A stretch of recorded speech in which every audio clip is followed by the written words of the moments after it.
सुपुर्दे खाक हुए दिलीप कुमार साहब।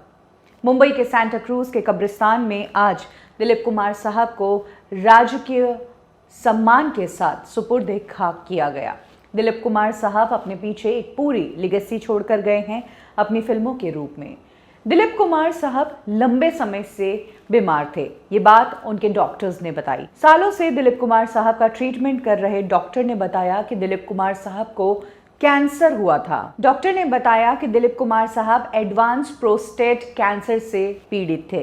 ये कैंसर उनकी बॉडी में तेजी से फैल रहा था और इसी कारण उनकी किडनीज भी फेल हो चुकी थी। दिलीप कुमार साहब के लंग्स में पानी भर जाता था, बार बार ये पानी निकालना पड़ता था। कई बार उन्हें ब्लड ट्रांसफ्यूजन की जरूरत पड़ती थी। लास्ट टाइम भी उनका यही ट्रीटमेंट किया गया था। दिलीप कुमार साहब लंबे समय से बेड पर ही थे। इनफैक्ट उन्होंने बोलना कम कर दिया था, पहचान भी नहीं पा रहे थे। पिछले कुछ समय से उनकी मेमोरी जो है वो खत्म होती जा रही थी और तो और पिछले कुछ दिनों से वो रिस्पॉन्ड करना बंद हो गए थे।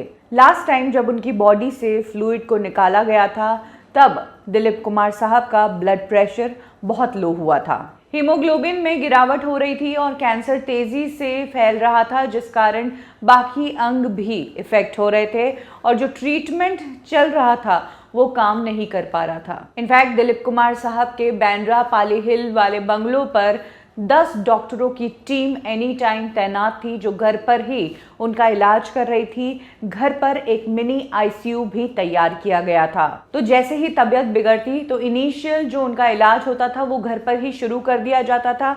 इसके अलावा ब्लड ट्रांसफ्यूजन के लिए उन्हें हॉस्पिटल लाया जाता था। कई बार दिलीप कुमार साहब को इस तरीके से ब्लड ट्रांसफ्यूजन के बाद या फिर लंग्स में से फ्लूइड को रिमूव करने के बाद डिस्चार्ज कर दिया जाता था और वो घर पहुंच जाते थे। लेकिन इस बार दिलीप कुमार साहब घर नहीं पहुंच पाए। इस बार उन्होंने दम तोड़ दिया।